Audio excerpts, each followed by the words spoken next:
Hello, welcome everyone. आप सभी का हमारे यूट्यूब चैनल सिविल जंक्शन पर स्वागत है। हम आप लोगों के लिए राजस्थान के जो पेपर्स कुछ फिलहाल में हुए थे उनका डिटेल्ड में सॉल्यूशन प्रोवाइड कर रहे थे, जिसमें आज हम राजस्थान ड्राफ्टमैन का जो कि आपका 4 जनवरी को जो पेपर हुआ था उसका डिटेल्ड सॉल्यूशन इस वीडियो में देखने वाले हैं। थ्रू आउट द वीडियो हम एक एक क्वेश्चन को देखेंगे, उसके पीछे के जो कॉन्सेप्ट्स हैं उनको देखेंगे। आपको एक आइडिया लग जाएगा कि क्वेश्चंस जो है मैक्सिमम अब किस प्रकार के और कहाँ से आ रहे हैं, तो आपके एग्जामिनेशन में आपको हेल्प मिलेगा। बाकी यदि इसकी पीडीएफ की बात करूं तो उसका मैं लिंक जो है डिस्क्रिप्शन बॉक्स में दे दूंगा, वहां से जाकर आप लोग डाउनलोड कर सकते हैं। और जो भी स्टूडेंट्स राजस्थान के JN AN की प्रिपरेशन कर रहे हैं उनके लिए ये हमारी एक बुक है सिविल की गोली की, जो कि राजस्थान की गोली नाम से आती है, जिस बुक को आप लोग परचेज कर सकते हैं। इसमें 100+ सॉल्व पेपर्स मिलेंगे और जो नए आएंगे वो ऐड होते जाएंगे नेक्स्ट जो एडिशन आएगा उनमें। और जिनके पास पुराने वो लोग प्रिंट आउट निकाल सकते हैं PDFs की। बाकी राजस्थान जीके के लिए भी हमारी जो पॉकेट जीके है इसको आप लोग परचेज कर सकते हैं। अब आ गया है ये, और ये नए जो 41 जिले बने उसके अकॉर्डिंग ये बुक है आपकी। और ये बुक जो है आपको एक रिवीजन के लिए बहुत ही हेल्पफुल होने वाली है। अब चलिए पेपर को स्टार्ट करते हैं। हमारा पहला क्वेश्चन क्या कह रहा है? कह रहा है are generally powered by electrical motors that either drive traction cables or counter weight system like a hoist or pump hydraulic fluid to raise a cylindrical piston like jack. कह रहा है कि इनमें से कौन से ऐसे जो है जो ऑप्शंस दे रखे हैं पावर्ड इलेक्ट्रिकल डिवाइसेस हैं, ठीक है, जो इलेक्ट्रिक मोटर से पावर्ड हैं, जिसमें जो है केबल्स होते हैं या काउंटर वेट होता है सिस्टम, और हाइस्ट करता है किसके द्वारा? हाइड्रोलिक फ्लूइड के द्वारा, जिसमें सिलेंडर पिस्टन होता है वो जैक को ऊपर करता है। वो कौन सा ऐसा है? गुड्स है, मूवर है, ट्रकर है या एलिवेटर है?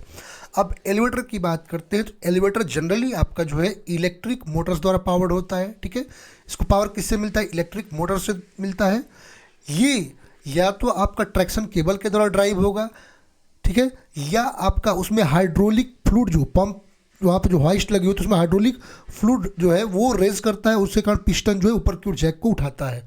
तो ये होता है आपका क्या? एलिवेटर। तो ऑप्शन नंबर डी यहाँ पर करेक्ट हो जाएगा। नेक्स्ट हमारा क्वेश्चन कह रहा था engineer chain is dot long. कह रहा है इंजीनियर चैन जो होता है वो कितना लंबा होता है, ठीक है, उसकी लेंथ पूछ रहा है। अब इंजीनियर चैन्स की बात करते हैं तो आपका 100 फीट लॉन्ग होता है। कुछ चैन्स को यहाँ पर देखते हैं, और ये आपका मेनली जो है कैडेस्ट्रल सर्वे में यूज लाया जाता है, ठीक है। जैसे इंजीनियरिंग चैन की बात करते हैं तो इसकी length 100 feet. Number of links की यदि हम बात करते हैं तो 100, और लेंथ आपकी एक लिंक की जो होती है 1 फीट होती है। मीटर चैन की बात करते हैं तो इसकी लेंथ जो है 20 मीटर या 30 मीटर होती है। 100 या आपके 150 जो है लिंक्स होते हैं, और 20 सेंटीमीटर जो है पर लिंक की लेंथ आपकी होती है। रेवेन्यू चैन की बात करते हैं तो इसकी लेंथ जो होती है वो 33 फीट होती है। नंबर ऑफ लिंक्स 16 होते हैं, ठीक है, और 1/16 फीट जो है पर आपका जो है लेंथ होता है 1 लिंक का, ठीक है। ऐसे ही घंटर चैन की बात करें तो 66 फीट जो है इसकी लेंथ होती है। 100 नंबर ऑफ लिंक्स होते हैं, और 0.66 फीट जो है आपकी ईच लिंक की लेंथ होती है। तो इंजीनियर चैन की यदि हम बात करते हैं तो कितनी होती है? 100 फीट। तो ऑप्शन नंबर डी यहाँ पर हमारा क्या हो जाएगा? करेक्ट हो जाएगा। नेक्स्ट क्वेश्चन कर रहा है dot tape is used for the work of highest precision. कह रहा है कि हायर प्रिसीजन के जो वर्क्स होते हैं उनके लिए हम किस टेप का यूज करते हैं? There are different types of tape used in surveying for the measurement. यदि हम बात करते हैं तो उसमें टेप के कुछ प्रकार, जैसे इनवार टेप की यदि हम बात करते हैं तो इनवार टेप जो होते हैं ये आपके जो मेनली लीनियर मेजरमेंट, किसके लिए?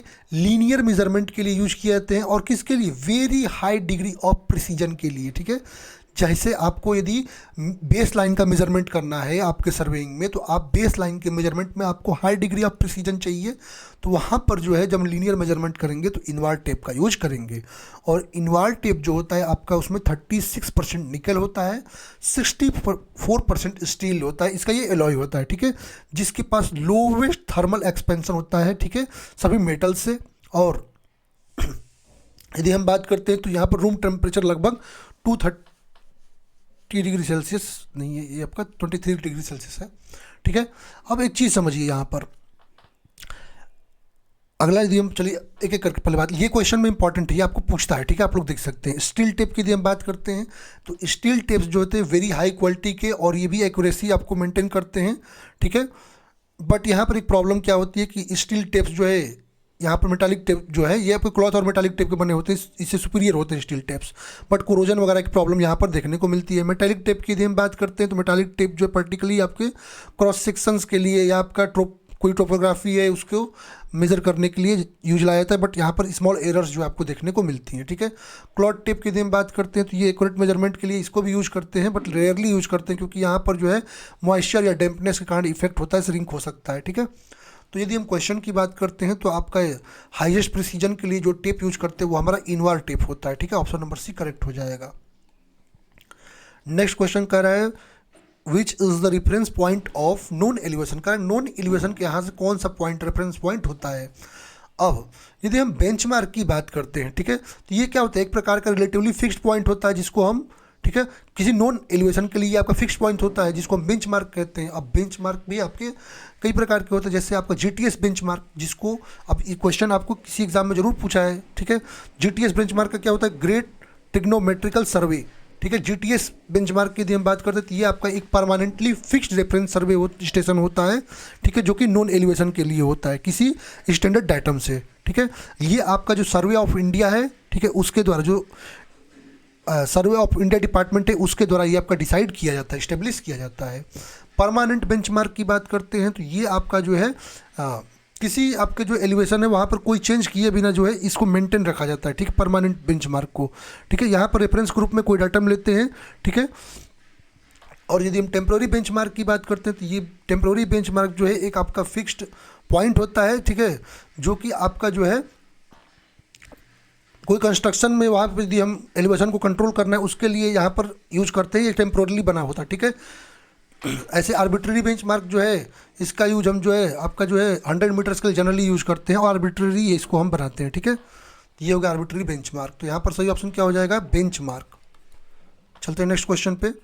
कह रहा है ए डॉट इज शेल्टर्ड और enclosed space typically attached to a house or building use for parking vehicles. कह रहा है इनमें से किसका यूज हम शेल्टरिंग के लिए या अपने हाउस वगैरह के पास जो पार्किंग व्हीकल के लिए यूज करते हैं। तो आपको पता है जो गैराज होता है एक शेल्टर्ड होता है जिसका यूज हम अपने हाउस के आसपास जो है अपने पार्किंग वगैरह के लिए व्हीकल्स के यूज करते हैं, तो क्या होता है, गैराज। तो सही ऑप्शन हो गया option number A. Next question कह रहा है component of a building manufactured in a factory before being transported and assembled at a construction site is. कह रहा है कि आपका बिल्डिंग का वह कंपोनेंट जो कि आपका मैन्युफैक्चर किया जाता है फैक्ट्री में, ठीक है, इसको ट्रांसपोर्टेशन या आपका असेंबल कंस्ट्रक्शन के करने से पहले इसको पहले फैक्ट्री में बनाया जाता है, फिर आपका जो है जहाँ पर कंस्ट्रक्शन करना है वहाँ ट्रांसपोर्ट करके ले जाया जाएगा। तो इसको क्या कहेंगे, ठीक है, प्री फैब्रिकेटेड स्ट्रक्चर कहेंगे, प्री स्ट्रेस स्ट्रक्चर कहेंगे, या आपका प्री हीटेड स्ट्रक्चर कहेंगे, या पॉलीमर स्ट्रक्चर कहेंगे, ठीक है। अब ऐसे, ठीक है, ऐसे आपके जो है कंपोनेंट्स, किसी बिल्डिंग के ऐसे कंपोनेंट्स जिनकी मैन्युफैक्चरिंग जो है वो प्रीकास्ट होती है, मतलब फैक्ट्री वगैरह में जो है उसको पहले से बना लेते हैं और बाद में इससे क्या होगा, आपका क्वालिटी कंट्रोल जो है वो प्रिसाइजली इंश्योर कर सकते हैं, ठीक है। और बाद में इसको हम ट्रांसपोर्ट करके साइट कंस्ट्रक्शन साइट पर ले जाएंगे और अपना कंस्ट्रक्शन करेंगे, तो इसको कहते हैं प्री फैब्रिकेटेड स्ट्रक्चर, ठीक है। क्या कहेंगे, pre fabricated structure. Option number A correct हो जाएगा। नेक्स्ट क्वेश्चन कर रहा है one of the biggest advantages of prefabricated structure is. कह रहा है प्री फैब्रिकेटेड स्ट्रक्चर का एक आपका बिगेस्ट एडवांटेज क्या है, ठीक है। अब there are so many advantages of prefabricated structure. आप जान चुके हैं प्री फैब्रिकेटेड स्ट्रक्चर क्या होता है। अब एडवांटेजेस की बात करते हैं, ठीक है। जैसे फास्टर कंस्ट्रक्शन, कॉस्ट इफेक्टिव होता है, ठीक है, साइट पे जो आपका समय जो है उसको वेस्ट होने से रोकता है, क्वालिटी कंट्रोल मिलता है, इन्वायरमेंटल बेनिफिट्स हैं, डिज़ाइन में फ्लेक्सिबिलिटी मिलती है, एनर्जी एफिशिएंसी मिलती है, ड्यूरेबिलिटी और स्ट्रेंथ अच्छा मिलता है आपको, ठीक है। साइट पर डिस्ट्रप्शन जो होता है वो कम हो जाता है, ठीक है, और ईजिली एक्सपेंड कर सकते हैं, रिलोकेट कर सकते हैं, ठीक है। तो यहाँ पर जो है सबसे इंपॉर्टेंट है स्पीड ऑफ कंस्ट्रक्शन, कंस्ट्रक्शन की स्पीड आपकी बढ़ जाती है, ठीक है। ऑप्शन नंबर ए करेक्ट हो जाएगा। नेक्स्ट क्वेश्चन कर रहा है yield strength of steel is about dot times the compressive strength of structural concrete. Correct, जो यील्ड स्ट्रेंथ होती है स्टील की वो आपके स्ट्रक्चरल कंक्रीट के कंप्रेसिव स्ट्रेंथ का कितना गुना होता है, ठीक है। तो जनरली हम बात करते हैं तो जो हमारा यील्ड स्ट्रेंथ होता है स्टील का, जो स्टील का यील्ड स्ट्रेंथ होता है टिपिकली आपका 10 टाइम्स होता है, 10 टाइम्स होता है compressive strength of structural concrete, ठीक है। कितना? 10 टाइम्स। तो option number B is correct for this question. Next question करा BIS code for Portland slag cement is, करा है पोर्टलैंड स्लैग सीमेंट के लिए जो BIS कोड है वो आपका क्या है, ठीक है। तो इंडियन स्टैंडर्ड कोड की यदि हम बात करते हैं तो आपका IS 455 जो है ये आपका स्पेसिफिक कोड है आपके पोर्टलैंड स्लैग सीमेंट के लिए, ठीक है।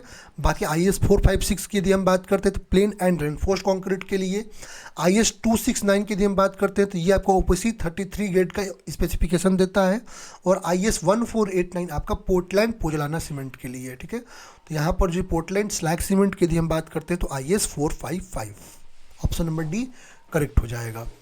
नेक्स्ट क्वेश्चन करें fine particles passing through the सीव number IS 15 should not exceed, कह रहा है कि आपका जो पार्टिकल्स, जो फाइन पार्टिकल्स हैं जो कि आपका सीव नंबर IS 15 से आपके पास हो रहे हैं वो कितने से ज़्यादा नहीं होने चाहिए, ठीक है। तो यदि हम IS सीव नंबर 15 की बात करते हैं, जैसे 1.18 इंडियन स्टैंडर्ड सीव है, ठीक है। तो यहाँ पर परमिसिबल जो फाइन पार्टिकल्स जो होते हैं, ठीक है, वो ये कहता है कि आपका सीव नंबर 15 से जो है 18% से ज़्यादा आपके पास नहीं होना चाहिए, ठीक है। कितना? 18% से ज़्यादा, ये आपका स्टैंडर्ड गाइडलाइन है। सही ऑप्शन ऑप्शन नंबर डी हो जाएगा।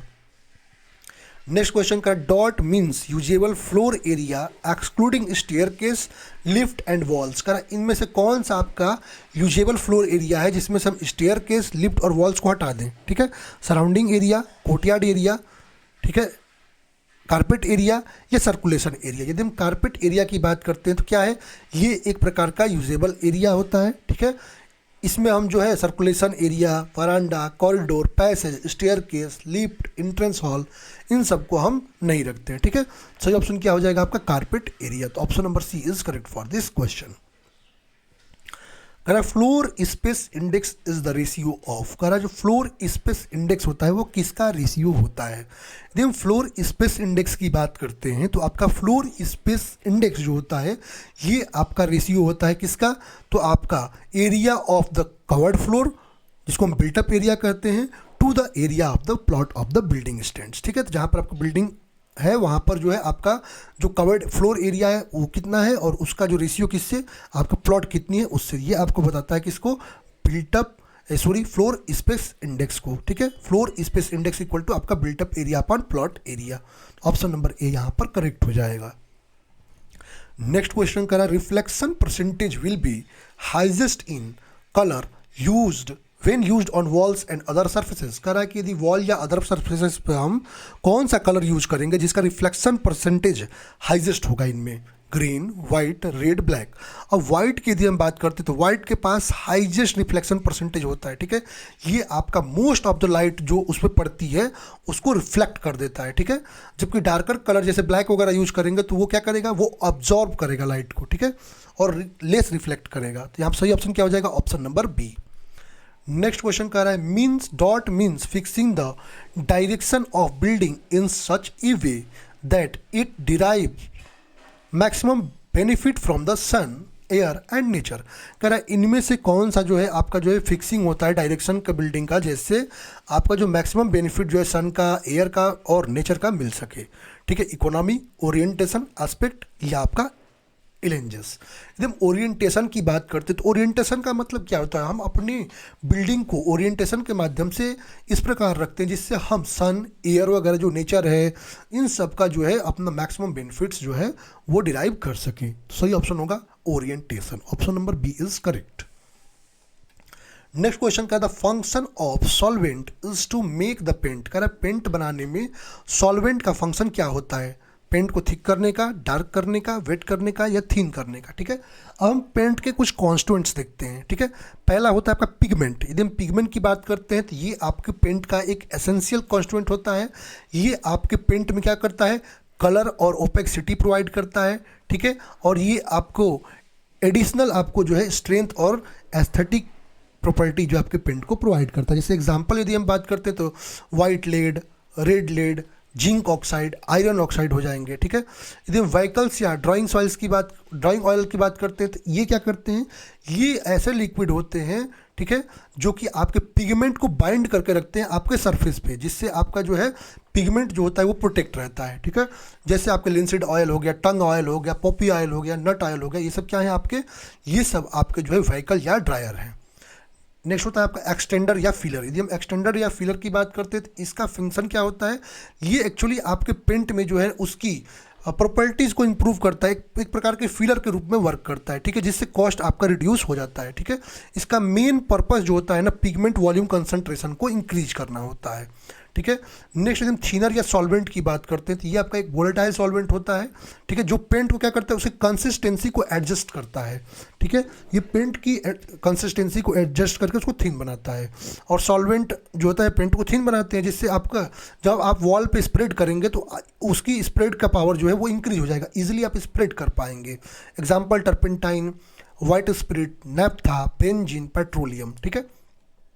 यदि हम ड्रायर की बात करते हैं तो ड्रायर का मेन फंक्शन क्या होता है कि आपके व्हीकल जो होते हैं, जो आपके कॉन्स्टेंट में ड्रायर की यदि हम बात करते हैं, ये पेंट में ड्राइंग पावर को इंक्रीज करता है, जिससे आपका इजीली आपका पेंट जो है कम समय में ड्राई हो सके। जैसे इसके पास ऑक्सीजन कैरिंग कैटलिस्ट होते हैं, एग्जांपल लिथरेज हो गया, रेड लेड हो गया, सल्फेट ऑफ मैग्नीज हो गया, ठीक है। प्लास्टिसाइजर की यदि हम बात करते हैं तो ये आपका जो है परमानेंटली आपके पेंट या वार्निशेस में होते हैं, ये आपके पेंट की इलास्टिसिटी को जो है इम्प्रूव करते हैं, जिससे आपके जो है क्रैक वगैरह जो पेंट दीवार पे करते हैं तो वहाँ पर क्रैक वगैरह ना पड़े, इसके लिए इसको यूज में लाते हैं।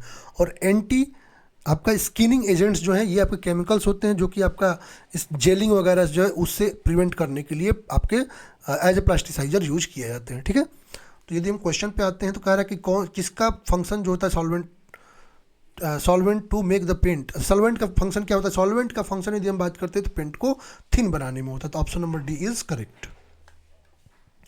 नेक्स्ट क्वेश्चन कह रहा है a brick laid with its length parallel to the face of the wall is, कह रहा है कि एक ब्रिक है, उसको वॉल के फेस के पैरेलल यदि हम लेंथ उसका लेड डाउन किया हुआ है तो वो ब्रिक क्या कहलाएगा, ठीक है। स्ट्रेचर, आपका बेड ज्वाइंट, लैप या हेडर, ठीक है। अब वॉल के लिए पूछ रहा है, ठीक है ना। अच्छा, यदि हम कोई भी ब्रिक जो है वॉल के लेंथ के पैरेलल, ठीक है, ब्रिक यदि हम वॉल के लेंथ के पैरेलल यदि हम लेड करते हैं, ठीक है, तो उसको हम क्या कहते हैं, उसको हम कहते हैं स्ट्रेचर, ठीक है। और जो बॉन्ड बनता है उसको हम कहते हैं स्ट्रेचर बॉन्ड, ठीक है। इसका यूज हम हाफ ब्रिक वॉल में करते हैं। ऐसे हेडर बॉन्ड की यदि बात करते हैं तो उसमें जो ब्रिक होता है उसका जो हेडर पार्ट होता है ना, वो आपके parallel to the face of wall देखने को मिलता है। नीचे मैं आपको डायग्राम भी दिखा दूंगा, ठीक है। और आपका एलिवेशन जो वॉल का होता है वो हेडर बॉन्ड पे होता है, ठीक है। ये कर्व्ड सरफेसेस के लिए यूज करते हैं, जैसे वेल की लाइनिंग के लिए, फाउंडेशन वगैरह के लिए यूज में करते हैं। इंग्लिश बॉन्ड की बात करते हैं तो यहाँ पर अल्टरनेट कोर्स ऑफ हेडर और स्ट्रेचर आपको देखने को मिलता है। ये आपका सबसे कॉमन और पॉपुलर बॉन्ड होता है और ये आपका one of the strongest bond होता है, बट यहाँ पर फेसिंग ब्रिक्स जो है, ठीक है, अदर बॉन्ड से ज़्यादा यहाँ पर रिक्वायर्ड होती हैं। यदि फ्लेमिश बॉन्ड की बात करते हैं तो यहाँ पर ईच कोर्स जो होता है हेडर का और स्ट्रक्चर अल्टरनेटली अरेंज होता है, मतलब हेडर और आपका जो है स्ट्रेचर से आपका अल्टरनेटिवली बनाया गया होता है, ठीक है। ये यदि हम बात करते हैं, ये दो प्रकार का होता है, सिंगल फ्लेमिश और डबल फ्लेमिश। यहाँ पर बेटर अपीयरेंस देखने को मिलता है। फेसिंग के लिए बात करते हैं तो इसमें जो ब्रिक जो है वो स्पेसिफिक थिकनेस के लिए जो है यूज किया जाता है। यहाँ पर देख सकते हैं, ये रहा आपका इंग्लिश बॉन्ड हो गया, ये आपका स्ट्रेचर बॉन्ड है, ये आपका फ्लेमिश और ये आपका हेडर बॉन्ड है। तो यदि क्वेश्चन पे आते हैं तो पैरेलल कह रहा है ना, तो स्ट्रेचर हो जाएगा ऑप्शन नंबर ए, लेंथ के पैरेलल। नेक्स्ट क्वेश्चन कर रहा है dot shall be hard, tough, compact and durable का इनमें से क्या है जो हार्ड भी होता है, टफ भी होता है, कॉम्पैक्ट और ड्यूरेबल होता है। Stone, clay, timber, brick. Stone जो होता है कंस्ट्रक्शन में यूज होने वाला ऐसा मटेरियल होता है जो कि हार्ड, टफ, कॉम्पैक्ट और ड्यूरेबल होता है और ये आपके स्ट्रक्चर की स्ट्रेंथ और लॉन्जिविटी को इंश्योर करता है। तो सही ऑप्शन क्या हो जाएगा, स्टोन्स, ऑप्शन नंबर ए। तो थोड़े इजी क्वेश्चन इस पेपर में दे रखे हैं, आप लोग इजीली कर सकते हैं। Dot is used when the bearing capacity of soil is very poor and when it is required to distribute heavy concentrated load over a large area। कह रहे इनमें से किस फाउंडेशन का यूज हम करेंगे यदि हमारी बेयरिंग कैपेसिटी सॉइल की वेरी पुअर है और हमको अपने हेवी लोड जो है, कंसनट्रेटेड लोड है, उसको लार्ज एरिया पर डिस्ट्रीब्यूट करना है, ठीक है। अब यहाँ पर डिफरेंट टाइप ऑफ फाउंडेशन उसके सूटेबिलिटी के अकॉर्डिंग मैं आपको बता रहा हूँ, ठीक है। यदि हम स्प्रेड फुटिंग फाउंडेशन की बात करते हैं तो ये फाउंडेशन जो है नॉर्मली जो है आपके 3 स्टोरी बिल्डिंग वगैरह के लिए कॉमनली आपका जो मान लीजिए एलुवियल सॉइल जो है उसके लिए यूज कर सकते हैं।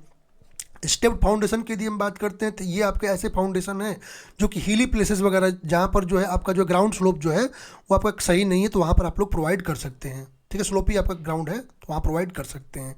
पाइल फाउंडेशन की बात करते हैं तो इसका जो है हम कब यूज करते हैं तो जब आपका जो है स्प्रेड वगैरह जो प्रोवाइड करना वो आपका इकोनॉमिकल ना हो। ठीक है, जैसे हार्ड सॉइल वगैरह है वहाँ पर इकोनॉमिकल नहीं होता, ग्रेटर डेप्थ चाहिए तो वहाँ यूज कर सकते हैं। ठीक है, यहाँ पर यदि मान लीजिए आपका वेरी एक्सपेंसिव यदि सॉइल हो तो वहाँ पर यूज कर सकते हैं। ठीक है, यहाँ पर हेवी कंसंट्रेटेड लोड यदि आपका आ रहा है वहाँ पर यूज कर सकते हैं। ठीक है, यदि आपका जो है टॉप सॉइल जो होता है वो कंप्रेसिबल नेचर का है तो वहाँ पर यूज कर सकते हैं। ठीक है, या आपका इरिगेशन कैनाल्स वगैरह आसपास है तो कंस्ट्रक्शन पर यदि उसका इफेक्ट आने का चांस है तो वहाँ पर यूज कर सकते हैं। मार्सी प्लेस पर यूज कर सकते हैं। ठीक है, यदि हम राफ्ट फाउंडेशन की बात करते हैं तो ये ऐसा फाउंडेशन है जो तब रिकमेंड किया जाता है जब बियरिंग कैपेसिटी की यदि हम बात करते हैं सॉइल का वो बहुत ही पुअर हो, वेरी पुअर हो और लोड ऑफ स्ट्रक्चर जो है ठीक है वो डिस्ट्रीब्यूट हो रहा है आपको पूरे फ्लोर एरिया पर। ठीक है, तो इसको यूज करते हैं। वेल फाउंडेशन की बात करते हैं, इसको जनरली जो है ब्रिज पियर्स वगैरह को कंस्ट्रक्ट करने के लिए यूज में लाया जाता है जहाँ पर डीप सैंडी सॉइल वगैरह हो। ठीक है, तो यदि हम बात करते हैं तो क्वेश्चन में कह रहा है कि वेरी पुअर यदि आपकी सॉइल की बियरिंग कैपेसिटी हो तो हम कौन सा यूज करेंगे तो राफ्ट फाउंडेशन यूज करेंगे। तो ऑप्शन नंबर बी हमारा करेक्ट हो जाएगा। ठीक है, नेक्स्ट क्वेश्चन कह रहा है a window should be located in opposite walls facing door or another window so that dot is achieved. कह रहा है कि यदि आपको विंडो जो है अपोजिट वॉल फेसिंग डोर या अनदर विंडो के अपोजिट यदि इसको हम लगा रहे हैं तो क्या अचीव करेंगे। तो यदि हम बात करें तो क्रॉस वेंटिलेशन, जब भी आप कोई विंडो जो एक दूसरे का अपोजिट लाते हैं तो वहाँ पर जो है जब हवा चलती है तो क्रॉस वेंटिलेशन जो है उसको हम लोग अचीव कर सकते हैं। ठीक है, तो ऑप्शन नंबर डी करेक्ट हो जाएगा। नेक्स्ट क्वेश्चन का रिप्लेस एनी वर्न आउट और damage accessories holding devices nut bolt etc as soon as possible comes under. कह रहे कोई वर्न आउट या डैमेज एसेसरीज है, होल्डिंग डिवाइस है, नट बोल्ट है, इनको यदि हम जितने जल्दी इनको हम लोग क्या कर सकते हैं यदि हटा लें ठीक है तो रिप्लेस कर लें तो इसको हम क्या कहेंगे, personal safety, machinery safety, guided safety या जनरल सेफ्टी। अब सेफ्टी ऑफ वर्कशॉप की बात करते हैं तो 3 कैटेगरीज हैं, जनरल सेफ्टी है, पर्सनल सेफ्टी है, मशीनरी सेफ्टी है। ये मशीनरी सेफ्टी की बात करते हैं तो यहाँ पर स्विच और मशीन जो है उसको यदि इमीडिएटली कुछ गलत हो गया, उसमें खराबी आ गई, उसको चेंज करना। ठीक है, मशीन को क्लीन करना। यदि आपके वर्न आउट हो रहा है जो एसेसरीज हैं ठीक है, बोल्ट नट यदि वो डैमेज हो रहे हैं तो उनको रिप्लेस करना। ठीक है, तो ये सब चीज़ें जो आपको यहाँ पर लिख रखे हैं, जैसे मशीन जो है उसके स्पीड चेंज होने से पहले यदि उसको रिप्लेस कर दें। ठीक है, तो ये सारी चीज़ें आपकी किस में आती हैं, तो ये आती हैं आपकी मशीन सेफ्टी में। तो यहाँ पर सही ऑप्शन हो जाएगा ऑप्शन नंबर बी। चलेंगे नेक्स्ट क्वेश्चन पे। कहता term characteristic strength of steel reinforcement means that value of strength of steel below which not more than dot of the test results are expected to fall। कह रहा है characteristic strength आपका steel reinforcement का जो है कहता है कि यहाँ पर वह वैल्यू मतलब किस वैल्यू पे आपका जो है स्ट्रेंथ का वैल्यू है उससे कितने % पे आपका फॉल नहीं होना चाहिए। तो आपको पता है एज पर IS 456-2000 जो कैरेक्टरिस्टिक स्ट्रेंथ होता है मटेरियल का वो कहता है कि जो स्ट्रेंथ ऑफ मटेरियल होता है उसमें 5% रिजल्ट आपके फॉल नहीं होने चाहिए आपके कैरेक्टरिस्टिक स्ट्रेंथ से। ठीक है, तो कितना 5%। तो ऑप्शन नंबर डी करेक्ट हो जाएगा। नेक्स्ट क्वेश्चन कर रहे हैं mild steel and medium tensile steel bars conforming to dot refer to specific standard set by the bureau of Indian standard for steel reinforcement bar used in construction. कह रहा है कि जो कंस्ट्रक्शन में हम स्टील रेनफोर्समेंट बार provide करते हैं tensile steel bars का, मीडियम टेंसाइल और आपका माइल्ड स्टील का, वो IS कोड को किस में दे रखा है तो IS 432 में आपका जो माइल्ड स्टील और मीडियम टेंसाइल स्टील बार जो है उसके लिए आपके स्पेसिफिकेशंस दे रखे हैं। तो किस में दे रखा है आपका ऑप्शन नंबर डी IS 432 में। क्या the properties of standard rolled sections are given in the handbook. कह रहा है कि स्टैंडर्ड रोल सेक्शंस की प्रॉपर्टी जो है आपके किस हैंडबुक में दे रखी है, SP 34, SP 6, SP 24 या SP 16। SP 6 की यदि हम बात करते हैं तो SP 6 जो है आपका ऐसा हैंडबुक है जिसमें आपके रोल्ड स्टील सेक्शंस जो हैं उनके डिटेल्स जो हैं वो आपके उसमें प्रोवाइड कर रखे हैं। तो किस में दे रखे हैं तो उसकी प्रॉपर्टीज दे रखे हैं आपके SP 6 में। तो ऑप्शन नंबर बी करेक्ट हो जाएगा। नेक्स्ट क्वेश्चन कर आपका dot is the science of studying and improving relationship between ecological process in environment and particular ecosystem. Correct, environment और आपका जो इन्वायरमेंट है और पर्टिकुलर इकोसिस्टम है, ठीक है, उसके बीच रिलेशन बनाने के लिए किस जो साइंस हम स्टडी करते हैं उसको क्या कहते हैं? Landscape ecology, soil ecology, marine ecology या आपका पिरामिड इकोलॉजी। यदि हम बात करते हैं तो लैंडस्केप इकोलॉजी जो है एक ऐसा साइंस होता है जिसमें हम अपने इकोलॉजिकल प्रोसेस जो इन्वायरमेंट में हो रही हैं और जो स्पेसिफिक इकोसिस्टम है उसके बीच रिलेशन जो होती है उसका हम स्टडी करते हैं। सही ऑप्शन होगा option number A. Next question कह रहा है seismic waves are recorded using. कह रहा है सिस्मिक वेव का हम जो है रिकॉर्डिंग जो है किसका यूज करके करते हैं?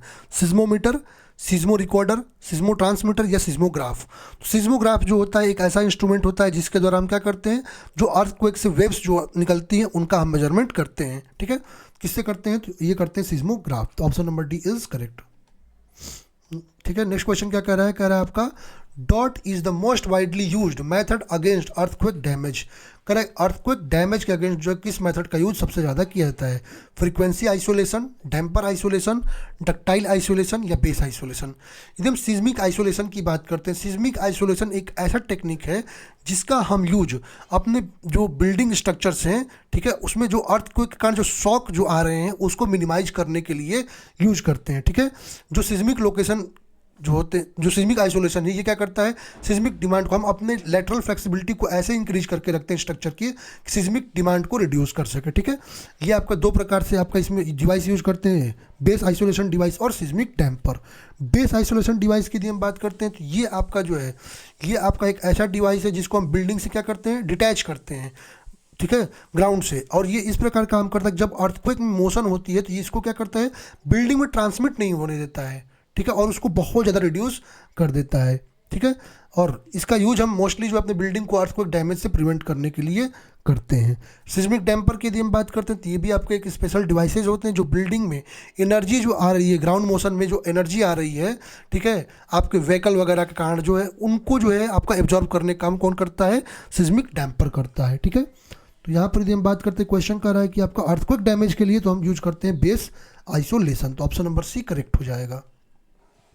नेक्स्ट क्वेश्चन कर रहा है dot is extensively used in shades and villages which is cheapest and lightest material. कर रहा है कि आपके जो शेड्स के लिए विलेजेस में सबसे चीपेस्ट और लाइटेस्ट आपका जो है लाइटेस्ट मटेरियल के रूप में किसको यूज करते हैं? थैट्स को, पॉलीकार्बोनेट शीट को, ग्लास को या टाइल्स को। तो थैट की यदि हम बात करते हैं तो ये आपके शेड्स वगैरह बनाने के लिए विलेज में यूज किया जाता है और एक सबसे अच्छी बात यह है कि आपका सस्ता भी होता है और हल्का भी होता है। ठीक है, ये आपके ड्राई प्लांट मटेरियल जैसे स्ट्रॉ, रीड, पाल्म लीव्स इन सबसे बनाया जाता है।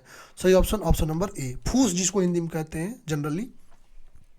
Next question dot is stratified rock obtained from queries और माइंस। करें इनमें से कौन सा स्ट्रेटिफाइड रॉक्स है जो कि माइन से मिलता है? यदि हम फिजिकल क्लासिफिकेशन की बात करते हैं, ठीक है, तो आपके रॉक्स का जो है तो उसमें आपका एक फॉइलेटेड रॉक होता है। फॉइलेटेड रॉक की यदि हम बात करते हैं तो ये आपके ऐसे रॉक होते हैं जो क्या होते हैं, जिनमें टेंडेंसी होती है कि वो एक डेफिनेट डायरेक्शन में, याद रखिएगा, एक डेफिनेट डायरेक्शन में क्या हो सकते हैं? स्प्लिट हो सकते हैं। ठीक है, ठीक है, ये एक प्रकार के टाइप होते हैं मेटामॉर्फिक रॉक के। ठीक है, जिसमें आपको रिपीटेटिव लेयर्स देखने को मिलते हैं।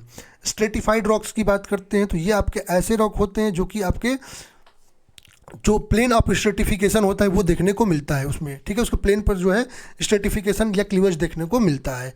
ठीक है, ये आपके इजीली जो है आपके ब्लेडिंग प्लेन्स के रूप में जो स्प्लिट हो सकते हैं। ठीक है, और most of the sedimentary rock जो है इसी के अंडर आते हैं। एग्जाम्पल में sand stone, lime stone, slate, slate होते हैं। अनस्ट्रेटिफाइड रॉक की बात करते हैं तो ये आपके स्ट्रक्चर जो होते हैं इसका क्रिस्टलाइन होता है और कॉम्पैक्ट ग्रैनुलर होता है। ठीक है, यहाँ पर यदि हम बात करते हैं तो ये इग्नियस और कुछ सेडिमेंट्री रॉक्स में देखने को मिलता है, जैसे ग्रेनाइट, ट्रैप, बेसाल्ट, इनमें देखने को मिलता है। क्वेश्चन कर रहा है स्ट्रेटिफाइड रॉक के बारे में पूछ रखा है, कौन सा एग्जांपल होगा? तो यहाँ पर स्लिट हो जाएगा। तो ऑप्शन नंबर सी करेक्ट हो जाएगा। नेक्स्ट क्वेश्चन कर रहा है that consist of steel truss framework, handrails and an endless belt with steps. कर रहा है इनमें से कौन जो होता है स्टील ट्रस्ट फ्रेमवर्क से बना होता है, हैंडरेल्स और एंडलेस बेल्ट वगैरह से बना होता है। तो यदि हम एक्सेलरेटर्स की बात करते हैं तो एक्सेलरेटर्स जो है आपका स्टील ट्रस्ट फ्रेमवर्क के द्वारा बना होता है। इसमें हैंडरेल भी होता है और एंडलेस बेल्ट होते हैं स्टेप्स के लिए। ठीक है, तो सही ऑप्शन क्या होगा? Option number B is correct, escalator. Next question कर रहा है dot is a graphical device to compare और convert one variable into another and compares to similar units in different system. इनमें से कौन सा ऐसा आपका ग्राफिकल डिवाइस है जो कि आपका कंपेयर करने के लिए या कन्वर्ट करने के लिए एक से दूसरे में जो है आपका जो है सिस्टम यूनिट्स में यूज किया जाता है। Plain scale, rough scale, equal scale या comparative scale. Classification of scale की बात करते हैं तो इसमें प्लेन स्केल होता है, डायगोनल स्केल होता है, कॉम्पेरेटिव स्केल होता है, वर्नियर स्केल होता है, कॉर्ड स्केल होता है, ठीक है। बट यदि हम कॉम्पेरेटिव स्केल की बात करते हैं तो कॉम्पेरेटिव स्केल जो होता है एक प्रकार ग्राफिकल डिवाइस है जिसका यूज हम कंपेयर करने के लिए या वन वेरिएबल को अनदर में कन्वर्ट करने के लिए या दो सिमिलर यूनिट्स जो हैं उनको कंपेयर करने के लिए, उनको डिफरेंट यूनिट्स में चेंज करने के लिए हम लोग यूज करते हैं। किसका यूज करेंगे? Comparative scale. तो ऑप्शन नंबर डी यहाँ पर करेक्ट हो जाएगा, ठीक है, ऑप्शन नंबर डी करेक्ट हो जाएगा। नेक्स्ट क्वेश्चन कर रहा है the solidified definite proportion of earth surface that lacks a definite chemical composition and shape is called. कर इनमें से कौन सा एक सोलिडिफाइड डिफाइंड पोर्शन है अर्थ सरफेस का, ठीक है, जिसमें डिफिनेट आपको केमिकल कॉम्पोजिशन मिलते हैं और शेप भी इसका डेफिनेट होता है? केव, टनल, रॉक या अर्थ। यदि हम रॉक की बात करते हैं तो रॉक आपका एक सोलिडिफाइड पोर्शन होता है अर्थ सरफेस का, जहाँ पर आपका जो है अच्छा रॉक में कोई डेफिनेट कॉम्पोजिशन या शेप नहीं होता है, ठीक है, यहाँ पर नहीं होता है, पूछा है ना, नहीं होता है, ठीक है। यहाँ पर सही ऑप्शन क्या हो जाएगा? यहाँ पर रॉक। नेक्स्ट क्वेश्चन का the crushing strength of stone should be greater than. कह रहा है कि जो स्टोन्स होते हैं उनका क्रशिंग स्ट्रेंथ किससे ज़्यादा होना चाहिए? तो यदि हम गुड बिल्डिंग स्टोन्स की कुछ प्रॉपर्टी को देखते हैं यहाँ पर, तो परसेंटेज ऑफ वियर जो होता है एट्रेशन टेस्ट में वो आपका 3 से ज़्यादा नहीं होना चाहिए। स्पेसिफिक ग्रेविटी जो है आपकी जो है 2.7 से कम नहीं होनी चाहिए। कोफिशिएंट ऑफ हार्डनेस जो है 17 से ज़्यादा नहीं होना चाहिए, ठीक है, सॉरी कोफिशिएंट ऑफ हार्डनेस 17 ज़्यादा होनी चाहिए, सॉरी। लेकिन परसेंटेज ऑफ वाटर एब्जॉर्प्शन की बात करते हैं तो बाई वेट जो है आपका 5% से कम होना चाहिए। टफनेस इंडेक्स जो है 13 से कम नहीं होना चाहिए और क्रशिंग स्ट्रेंथ जो है आपका 100 न्यूटन पर mm स्क्वायर से ग्रेटर होना चाहिए। कितने से ग्रेटर होना चाहिए? तो 100 न्यूटन पर mm स्क्वायर। तो ऑप्शन नंबर डी करेक्ट हो जाएगा। नेक्स्ट क्वेश्चन का the gauge length of broad gauge is. कह रहा है ब्रॉड गेज का जो गेज लेंथ होता है वो कितना होता है? तो आप लोग रेलवे में देख सकते हैं यहाँ पर ब्रॉड गेज का 1.676 मीटर या 1676 मीटर गेज का 1.0 मीटर, नैरो गेज का 0.762 मीटर। तो ब्रॉड गेज की लेंथ की हम बात करते हैं तो कितना होता है? 1.676 मीटर। नेक्स्ट क्वेश्चन का dot is combination of rails, sleeper, ballast and subgrade. कर इनमें से कौन जो है रेल, स्लीपर, बलास्ट और सबग्रेड का कॉम्बिनेशन होता है? Formation way, plate way, stack layout या परमानेंट वे। हम परमानेंट वे की बात करते हैं। परमानेंट वे क्या होता है? एक कॉम्बिनेशन होता है जिस पर रेल को फिट किया जाता है, ठीक है, जिसमें आपका स्लीपर्स होते हैं, बलास्ट होते हैं, सबग्रेड होते हैं, ठीक है, फास्टनिंग होती है, इसको हम परमानेंट वे कहते हैं। सही ऑप्शन होगा यहाँ पर परमानेंट वे। ऑप्शन नंबर डी करेक्ट हो जाएगा, ठीक है, यहाँ पर देख सकते हैं परमानेंट वे। नेक्स्ट क्वेश्चन कर रहा है when an oven dried sample is kept open in atmosphere it absorb some amount of water from the atmosphere, this is known as. कह रहा है कि यदि ओवन ड्राइड सैंपल को हम एटमॉस्फेयर में खुला रख दें तो ये क्या करेगा? कुछ अमाउंट ऑफ वाटर जो एटमॉस्फेयर से एब्जॉर्ब कर लेगा। इस वाटर को क्या कहेंगे? Hygroscopic water, gravitational water, seepage water या कैपिलरी वाटर, ठीक है। अब देखिए हम वाटर का जो प्रेजेंट होता है हमारे सॉइल में कौन कौन सा है? हाइग्रोस्कोपिक वाटर है, कैपिलरी वाटर है, ग्रेविटेशनल वाटर है, ठीक है। और जब हम अपने ड्राई सैंपल जो है उसको एटमॉस्फेयर में रख देते हैं तो क्या करता है? कुछ अमाउंट ऑफ वाटर को एब्जॉर्ब करता है एटमॉस्फेयर से, जिसको कहते हैं हाइग्रोस्कोपिक वाटर, ठीक है। और कैपिलरी वाटर आपको पता ही है, ये आपका जो हाइग्रोस्कोपिक से जो एक्सेस पार्ट होता है वो कैपिलरी होता है, जो पोर्स में आपके होता है, मॉलिक्यूलर अट्रैक्शन के कारण पोर्स में आपके बने होता है, ठीक है। सही ऑप्शन क्या हो जाएगा? Hygroscopic water. Option number A यहाँ पर करेक्ट हो जाएगा। नेक्स्ट क्वेश्चन कर रहा है आपका dot dam is constructed to store water during floods and release it gradually at safe rate when the flood recedes. कह रहा है कि इनमें से कौन सा डैम है जिसका यूज हम जब फ्लड आता है तो उस ड्यूरेशन में वाटर को स्टोर करने के लिए यूज करते हैं, और जब आपका फ्लड कम हो जाता है तो उस समय सेफ रेट पर हम ग्रेजुअली वाटर को रिलीज करते हैं। डिटेंशन में, डाइवर्जन में, रिजिड में या ओवरफ्लो। डिटेंशन डैम की यदि हम बात करते हैं तो डिटेंशन डैम्स जो हैं ये एक ऐसे डैम होते हैं जिनका कंस्ट्रक्शन हम जो फ्लड है उसके इम्पैक्ट को मिनिमाइज करने के लिए करते हैं, और ये आपको क्या करता है कि पर्टिकुलर चैनल के लिए फ्लो रेट जो होता है उसको रिस्ट्रिक्ट करता है, ठीक है। तो यदि हम बात करते हैं सही ऑप्शन क्या हो जाएगा यहाँ पर, detention dam, option number A correct हो जाएगा। नेक्स्ट क्वेश्चन का the least count of levelling staff is correct. Levelling staff का लिस्ट काउंट क्या होता है। अब लेवलिंग स्टाफ की मैं बात करूं तो ये क्या होता है, ये एक प्रकार का सेल्फ रीडिंग ग्रेजुएटेड वुडन होता है, रॉड होता है, ठीक है, जो कि रेक्टेंगुलर क्रॉस सेक्शन का होता है। इसका जो लोअर एंड होता है, ठीक है, रॉड का, वो आपका स्टील मेटल लगा होता है फुट के रूप में, जो कि प्रोटेक्ट करता है उसको, ठीक है, और वहाँ से जीरो मेजरमेंट आपका स्टार्ट होता है और ग्रेजुअली ऊपर की ओर बढ़ता है, ठीक है। और यदि लिस्ट काउंट की बात करते हैं लेवलिंग स्टाफ की तो 5 mm होती है, कितनी, 5 mm, तो ऑप्शन डी करेक्ट हो जाएगा, 0.005 मीटर। नेक्स्ट क्वेश्चन कर आपको select the method of plane table survey from the following, कर इनमें से कौन सा एक प्लेन टेबल सर्वे का मेथड है, ठीक है, चेनिंग, लेवलिंग, अरेंजिंग या इंटरसेक्शन। जब प्लेन टेबल सर्वे की बात करते हैं तो प्लेन टेबल सर्वे क्या है, एक ग्राफिकल मेथड है आपके सर्वेइंग का जिसको हम फील्ड में परफॉर्म करते हैं, और इसमें साइमल्टेनियसली वहीं पर हम क्या करते हैं, प्लॉटिंग भी, फील्ड वर्क और प्लॉटिंग दोनों एक साथ ही करते हैं। ये आपका मोस्ट सूटेबल होता है किसके लिए, स्मॉल एंड मीडियम स्केल सर्वे के लिए। ये आपका फास्ट होता है और चीप मेथड ऑफ सर्वेइंग होता है, ठीक है। अब यदि हम बात करते हैं तो यहाँ पर सिंपल होता है, इजी टू परफॉर्म होता है, बट यहाँ पर एक्यूरेसी कम देखने को मिलती है। और मेथड्स की बात करते हैं तो प्लेन टेबल सर्वे में तो रेडिएशन मेथड है, इंटरसेक्शन मेथड है, ट्रैवर्सिंग मेथड है, रीसेक्शन मेथड है। तो इनमें से कौन सा हो जाएगा, तो option number D, intersection method. Next question कर रहा है, if floors are composed of more than one material then they are known as, कह रहा है कि यदि फ्लोर्स जो हैं एक से अधिक मटेरियल जो है उनसे बने हुए हैं तो उनको क्या कहेंगे, variety floors, hybrid floors, composite floor या मिक्स्ड फ्लोर। यदि हम कंपोजिट फ्लोर की बात करते हैं तो यदि आपका कोई फ्लोर जो है एक से अधिक मटेरियल से मिलकर बना होता है तो उसको हम कहते हैं कंपोजिट फ्लोर, ठीक है। मतलब उसमें डिफरेंट टाइप के मटेरियल्स हैं बट उनको मिला करके एक हम स्पेसिफिक ग्रेविटी की जो स्पेसिफिक प्रॉपर्टीज़ हैं उसको अचीव करते हैं, जैसे आपका ड्यूरेबिलिटी, उसका एस्थेटिक व्यू, फंक्शनलिटी को हम अचीव करते हैं। सही ऑप्शन हो जाएगा option number C, composite floor. Next question का the horizontal upper portion of step is, correct, step का जो हॉरिजॉन्टल अपर पोर्शन होता है उसको क्या कहते हैं। अच्छा, स्टेप यदि हम बात करते हैं ये क्या होता है, यह आपका स्टेयर का पोर्शन होता है जो कि आपका क्या करता है, आपका एसेस और डिसेंट जो है उसको मतलब उतरना चढ़ना जो है उसको आपका परमिट करता है, ठीक है। ये आपको नंबर ऑफ स्टेप से बना होता है।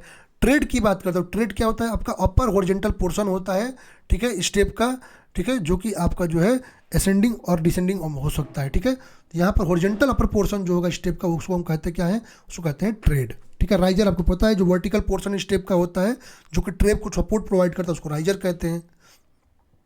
लैंडिंग क्या होता है, तो आपके फ्लोर्स के बीच आपका जो एरिया होता है लेवल प्लेटफॉर्म होता है उसको हम लैंडिंग कहते हैं। फ्लाइट क्या होता है, जो अनब्रोकन सीरीज ऑफ स्टेप्स होता है लैंडिंग के बीच उसको फ्लाइट कहते हैं। तो ये सारी चीज़ यहाँ पर दे रखी हैं, आप लोग देख सकते हैं। नेक्स्ट क्वेश्चन करें, a king post truss is suitable for roof of span varying from, करें जो किंग पोस्ट ट्रस होता है, ठीक है, वो किसने स्पैन के लिए जो है आपका जो है सुटेबल होता है। तो किंग पोस्ट ट्रस की यदि हम बात करते हैं तो ये आपका रेंज आपका 5 to 8 मीटर होता है। क्वीन पोस्ट ट्रस की बात करते हैं तो इसका स्पैन लेंथ जो होता है वो 8 to 12 मीटर्स होता है। प्राइड ट्रस की यदि हम बात करते हैं तो इसका स्पैन लेंथ जो होता है 6 से 10 मीटर होता है। और होर ट्रस की यदि हम बात करते हैं तो इसका स्पैन लेंथ 6 से 30 मीटर के बीच होता है। तो हमारा क्वेश्चन किंग पोस्ट ट्रस के लिए है तो कितना हो जाएगा 5 to 8 metre. So option number D correct.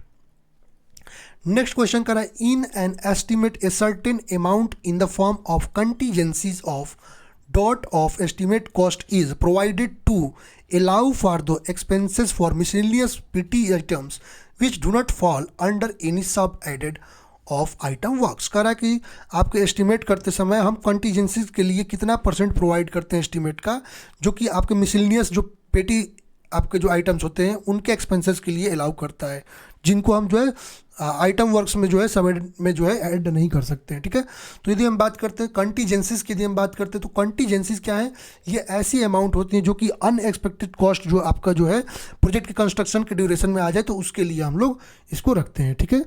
ये आपका जो मनी जो होता है रिजर्व होता है और ये आपका स्पेसिफिक वर्क के लिए, ठीक है, एनी स्पेसिफिक वर्क के लिए अलाउड नहीं होता है पहले से, ठीक है। तो यदि हम बात करते हैं जो आपका एक्स्ट्रा एक्सपेंसेस जिसको कॉन्टीजेंसीज कहते हैं, ये आपका 3 to 5% रखते हैं, ठीक। कॉन्ट्रैक्ट यदि वर्क एस्टेब्लिशमेंट की बात करते हैं तो 1.5 to 2% होता है।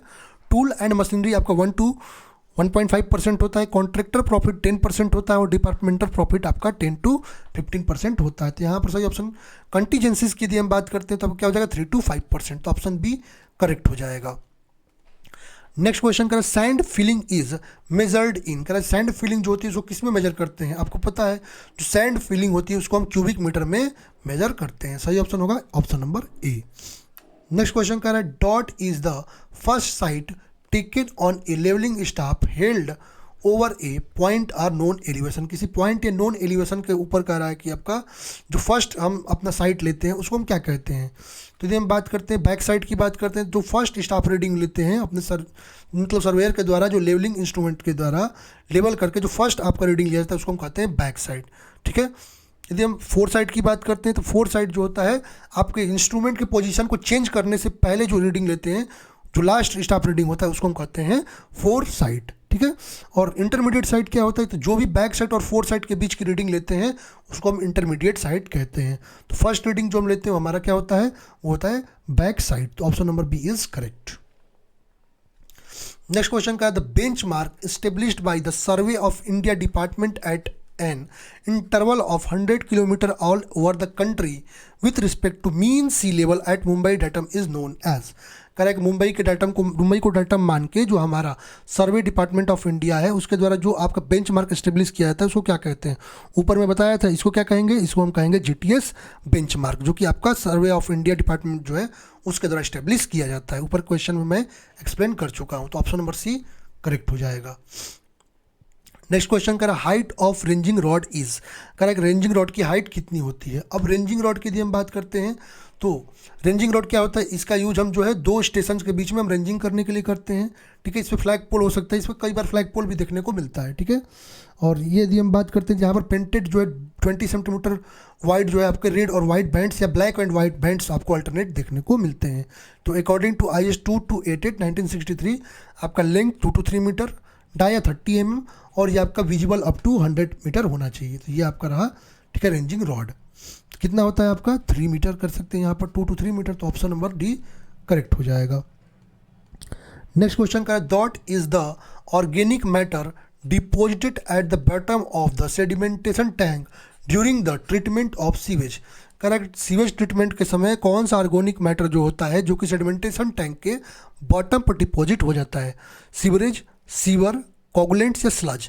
अब स्लज की यदि हम बात करते हैं, स्लज आपके ऑर्गेनिक मैटर होते हैं जो कि आपके जब हम सीवेज का ट्रीटमेंट करते हैं तो आपके सेडिमेंटेशन टैंक के बॉटम पर डिपॉजिट हो जाते हैं, ठीक है। ये आपके सॉलिड वेस्ट और बायोलॉजिकल मटेरियल जो होती हैं उनके द्वारा बने होते हैं, ठीक है। और यहाँ पर रेट ऑफ एक्यूमुलेशन 25 लीटर पर पर्सन पर ईयर आपका कोड दे रखा है। सही ऑप्शन स्लज हो जाएगा। नेक्स्ट क्वेश्चन कह रहे हैं which of the following is a pipe installed in house drainage system to prevent water from traps from being siphon out, कह रहा है कि इनमें से कौन सा पाइप है जिसको आपका हाउस ड्रेनेज सिस्टम में हम जो ट्रैप द्वारा जो आपका साइफन आउट करने के लिए जो है वाटर को हम प्रोवाइड करते हैं, ठीक है। काउल, फिक्सचर, स्टैक या एंटी साइफोनेज। यदि हम एंटी साइफोनेज की बात करते हैं तो ये आपके एक्स्ट्रा पाइप होते हैं, ठीक है, जो कि आपका आउटलेट जो होता है टॉयलेट सीट का उसको हम क्या करते हैं उससे कनेक्ट कर देते हैं, ठीक है। जो कि एटमॉस्फेयर में आप देखिए ऊपर की ओर जो है खुला रहता है, ये आपका क्या करता है, ये आपका वाटर सील जो होता है उसको मेंटेन कर रखता है और जो फाउल गैसेज होती हैं उसको जो है आपको जो है बाहर निकालता है, ठीक है। तो ये होता है आपको यहाँ पर देख सकते हैं, ये रहा आपका, ठीक है। यदि हम सही ऑप्शन बताएं तो क्या होगा anti siphonage, option number D correct हो जाएगा। नेक्स्ट क्वेश्चन कह रहा है is solid having 4 equilateral triangular faces and the least number of flat surfaces is, कह रहा है कि इनमें से कह रहा है कौन सा एक सॉलिड है जिसके पास 4 इक्विलेटरल आपके ट्रायंगुलर फेसेस हैं और least number of flat surfaces हैं, ठीक है। यदि हम बात करते हैं तो टेट्राहाइड्रम एक आपका, ठीक है, टेट्राहाइड्रम एक पॉलीहाइड्रन होता है जिसके 4 आपके इक्विलेटरल ट्रायंगल फेसेस होते हैं, 4 वर्टिसेस होते हैं और 6 एजेस होते हैं, ठीक है। यहाँ पर सही ये रहा टेट्राहाइड्रम। सही ऑप्शन क्या होगा, option number A tetrahedron. Next question कह रहा है आपका dot is the process of drying timber or removing moisture or sap present in freshly felled timber under more और लेस कंट्रोल कंडीशन। कह रहा है कि यदि आपका कह रहा है कि इसमें से कौन सा ऐसा प्रोसेस है जिसमें हम टिम्बर को ड्राई करते हैं, उसमें से मॉइस्चर या सैप जो जिसमें प्रेजेंट होता है फ्रेशली फेल्ड टिम्बर में, उसको रिमूव करके, ठीक है। Extraction of timber, sizing of timber, cutting of timber या सीजनिंग ऑफ टिम्बर।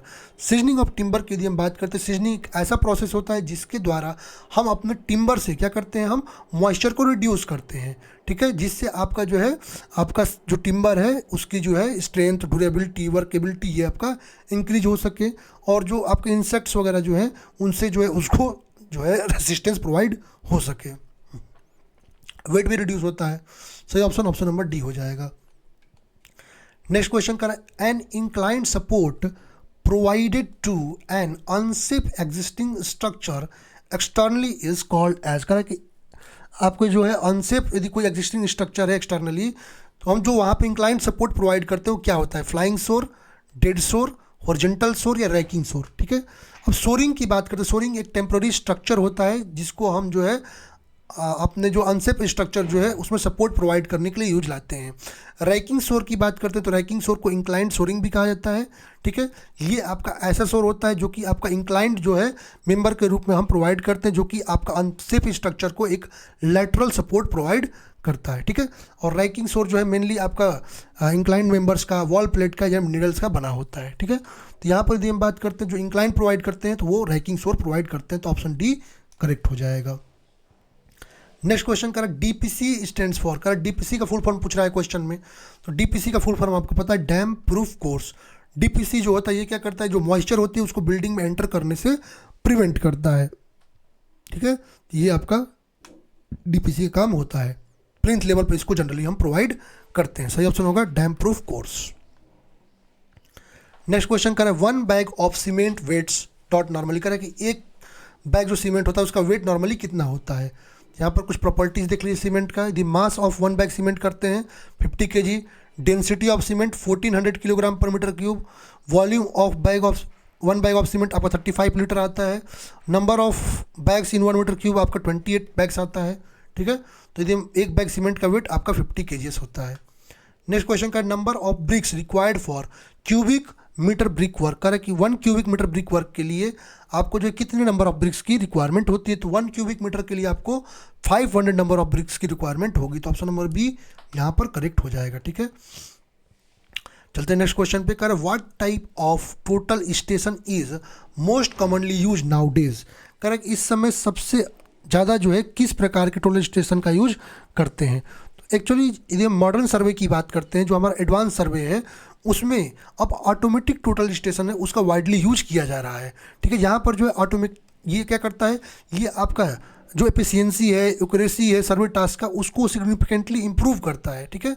ये आपका जो है मैनुअल जो इंटरवेंशन है उसको भी रिड्यूस कर रहा है, तो सर्वेइंग आपका जो है फास्टर भी प्रोसेस हो गया इसके द्वारा, तो होगा ऑटोमेटिक हम आपका टोटल स्टेशन का यूज कर रहे हैं, ऑप्शन बी करेक्ट हो जाएगा। नेक्स्ट क्वेश्चन कर रहा है आपका shall be drawn as thin continuous line. क्या इनमें से किसे जो है थिन कॉन्टिन्यूस लाइन के रूप में ड्रॉ किया जाता है। तो यदि हम बात करते हैं तो जो कॉन्टिन्यूस थिन लाइंस की यदि हम बात करते हैं, ठीक है, तो ये इसके द्वारा जो है हम आपका जो है जैसे intersection lines, dimension lines, lead lines, back side lines को ड्रॉ करते हैं। सही ऑप्शन यहाँ पर यदि हम बात करते हैं एक प्रकार के प्रोजेक्शन लाइंस होते हैं, ठीक है, इसमें द्वारा projection line, hatching line, construction line ये सारे ड्रॉ होते हैं। सही ऑप्शन होगा आपका projection line, option number B correct हो जाएगा। नेक्स्ट क्वेश्चन कर code for practice for architectural and building drawing is. Correct architectural और बिल्डिंग ड्राइंग के लिए जो प्रैक्टिस कोड है वो कौन सा है, ठीक है। तो IS 962 आपका कोड है किसके लिए, practice for architectural and building drawing. IS 965 1963 जो है ये प्रिवेंशन ऑफ टिम्बर के लिए है, और आपका IS 963 1967 ये आपका स्ट्रक्चर टिम्बर के यूज के लिए कोड प्रोवाइड किया गया है। तो यहाँ पर सही ऑप्शन क्या हो जाएगा, ऑप्शन नंबर है 962 आपका आर्किटेक्चरल एंड बिल्डिंग ड्राइंग्स के लिए। नेक्स्ट क्वेश्चन का dot is the ratio of distance between any 2 points of object on drawing to the actual distance between the same point. आपको पता है जो RF होता है, जो हमारा रिप्रेजेंटेटिव फ्रैक्शन होता है, क्या होता है, ये आपका रेशियो होता है, ठीक है, distance between 2 point of object on drawing to actual distance, उन दोनों का जो रेशियो होता है उसको हम कहते हैं RF या रिप्रेजेंटेटिव फ्रैक्शन। तो ऑप्शन सी करेक्ट हो जाएगा। नेक्स्ट क्वेश्चन करें, dot is the art of dressing of edges of timber pieces as to make them straight and square with face. क्या इनमें से कौन सा ऐसा आर्ट है जिसके द्वारा हम टिम्बर पीसेस के एजेस को ड्रेसिंग करते हैं जिससे वो स्ट्रेट और वहाँ पर स्क्वायर सरफेस आपको मिल जाए? नोजिंग, स्टडिंग, शूटिंग या सॉइंग। शूटिंग के लिए हम बात करते हैं, शूटिंग एक ऐसा प्रोसेस है, एक ऐसा आपका आर्ट है जिसके द्वारा हम टिम्बर के एजेस की ड्रेसिंग करते हैं, उनको स्ट्रेट बनाते हैं और उनको हम स्क्वायर भी बनाते हैं फेस से, ठीक है। सॉइंग आपको पता है कटिंग ऑफ टिम्बर होता है। तो यहाँ पर सही ऑप्शन होगा आपका यहाँ पर शूटिंग। तो ऑप्शन नंबर सी करेक्ट हो जाएगा। नेक्स्ट क्वेश्चन करा, size of A not seat is, करा ए नॉट सीट जो है उसकी साइज कितनी होती है? तो आपको यहाँ पर साइज दे रखा है, ए नॉट का आपका 841 इंटू 1189 mm, A1 का आपका 594 इंटू 841 mm, A2 का 420 इंटू 594 mm, A3 का आपका 297 इंटू 420 mm और A4 का 210 इंटू 297 mm होता है। तो ए नॉट के लिए क्वेश्चन में पूछ रखा है तो ऑप्शन डी यहाँ पर करेक्ट हो जाएगा। नेक्स्ट क्वेश्चन कर रहा है, कैड स्टैंड्स फॉर, कैड का फुल फॉर्म पूछ रखा है। तो कैड जो होता है उसका फुल फॉर्म क्या होता है? तो कंप्यूटर एडेड डिज़ाइन। क्या होता है? Computer aided design. तो ऑप्शन ए यहाँ पर करेक्ट हो जाएगा। नेक्स्ट क्वेश्चन कर रहा है, इन ऑटो कैड की F8 is use to toggle between dot on off. कर रहा है कि आपका जो ऑटो कैड में F8 की जो होता है टॉगल में वो किसके ऑन ऑफ के लिए यूज करते हैं? ग्रिड, ऑर्थो, स्नैप या ऑन सैप। अब यहाँ पर कुछ टॉगल्स आपको दिखा रहा हूँ। जैसे F1 जो है ये आपका हेल्प के लिए फीचर करता है, ठीक है। F2 जो है आपका एक्सपेंड हिस्ट्री के लिए, आपका F3 जो है ऑब्जेक्ट स्नैप के लिए, F4 आपका 3D ऑब्जेक्ट स्नैप के लिए, F5 जो है आपका आइसोप्लेन के लिए, F6 की यदि हम बात करते हैं तो ये आपका डायनामिक यूसीएस के लिए, F7 आपका ग्रिड डिस्प्ले के लिए, F8 आपका ऑर्थो के लिए, F9 जो है ग्रिड स्नैप के लिए, F10 आपका पोलर ट्रैकिंग के लिए, F11 आपका ऑब्जेक्ट स्नैप ट्रैकिंग के लिए और F12 जो है डायनामिक इनपुट के लिए यूज किया जाता है। तो क्वेश्चन में F8 के लिए पूछ रखा है तो ये ऑर्थो मोड के ऑन ऑफ के लिए यूज किया जाएगा। तो ऑप्शन बी करेक्ट हो जाएगा। नेक्स्ट क्वेश्चन करा, dot command creates A round corner between two lines. करा दो लाइन्स के बीच यदि राउंड कॉर्नर्स आपको क्रिएट करना हो किस कमांड का यूज करेंगे? तो यहाँ पर कुछ बेसिक कमांड्स हैं जो कि आप लोग देख सकते हैं। जैसे ARC, यदि हम आर्क कमांड की बात करते हैं शॉर्टकट की A होता है और इसके द्वारा हम आर्क ड्रॉ करते हैं। एरे कमांड की यदि हम बात करते हैं इसका शॉर्टकट की AR होता है जो कि किसी भी ऑब्जेक्ट की मल्टीपल कॉपीज बनाने के लिए यूज होता है। ब्रेक कमांड जिसका शॉर्टकट की BR होता है, ये आपका जो है लाइन को जो दो डेफिनेट पॉइंट के रूप में जो है उनको ब्रेक करने के लिए। कॉपी कमांड आपको ऑब्जेक्ट कॉपी करने के लिए। सर्कल कमांड सर्कल ड्रॉ करने के लिए। चैम्फर कमांड आपको जो है नॉन पैरेलल लाइंस के चैम्फर्स के लिए, ठीक है। डीम स्टाइल कमांड जो है डीम स्टाइल मैनेजर को ओपन करने के लिए। डिवाइड कमांड जो है डिवीजन करने के लिए।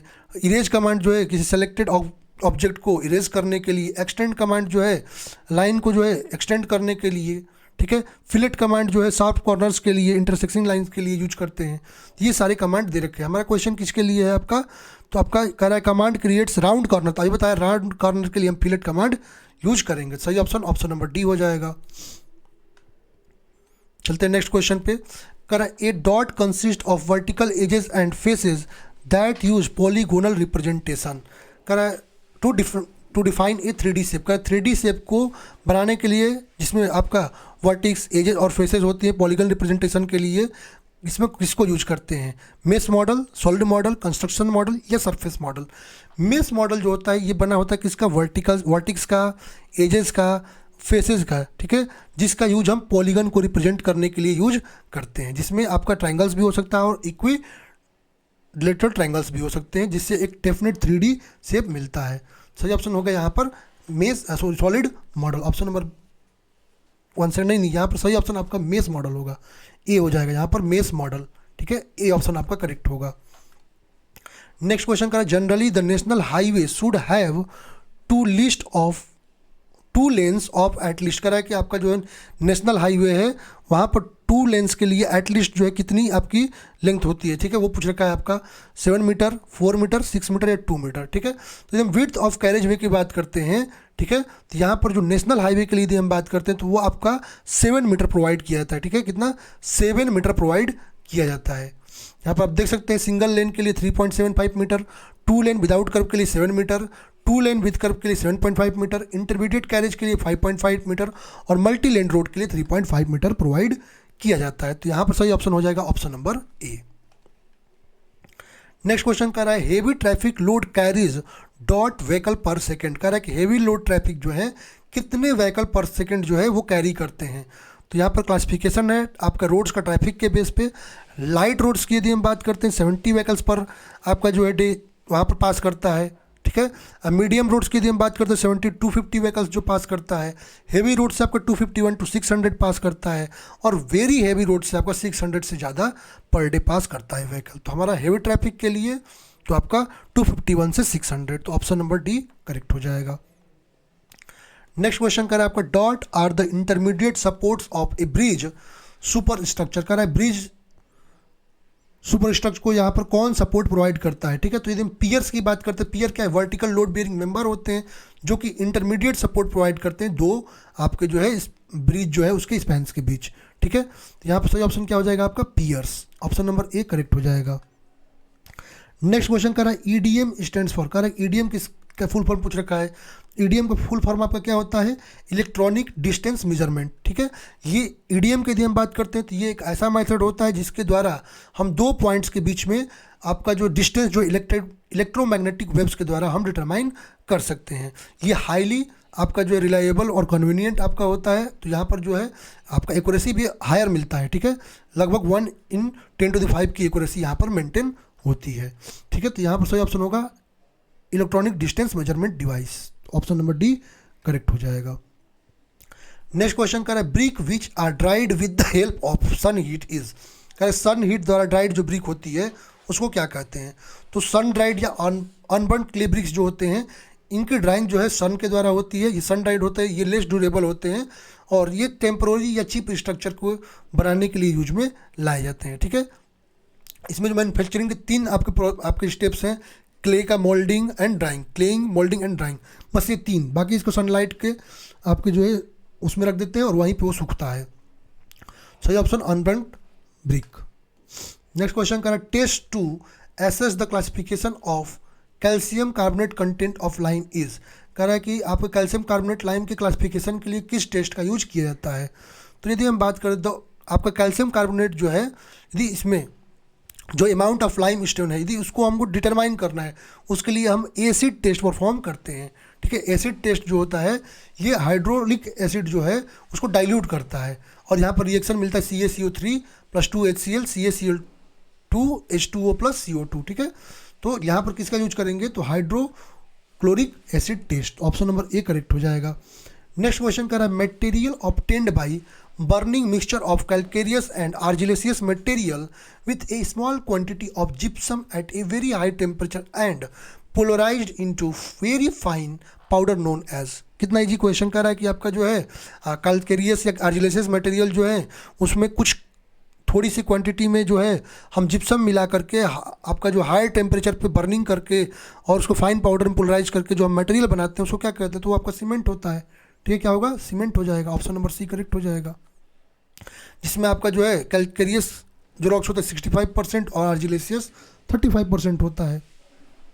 कह रहे BIS स्टैंड्स फॉर। अब देखिए कितनी इजी क्वेश्चन है। BIS का फुल फॉर्म पूछ रखा है तो BIS का फुल फॉर्म होता है ब्यूरो ऑफ इंडियन स्टैंडर्ड। क्या होगा ब्यूरो ऑफ इंडियन स्टैंडर्ड, तो option number bureau of Indian standard, option number C correct हो जाएगा। नेक्स्ट क्वेश्चन कह रहा है आपका for secondary schools the requirement for playground space is approximately hectares for every 1000 peoples. कह रहा है कि आपका जो है जो सेकेंडरी स्कूल्स होते हैं वहाँ पर जो स्पेस रिक्वायरमेंट पूछ रखा है ये हेक्टेयर में आपका 1000 के लिए कितना होता है। तो सेकेंडरी स्कूल्स में जो है अप्रॉक्सीमेटली 0.4 हेक्टेयर जो है 1000 जो है लोगों के लिए रखा जाता है, स्टूडेंट्स के लिए रखा जाता है। सही ऑप्शन हो जाएगा 0.4।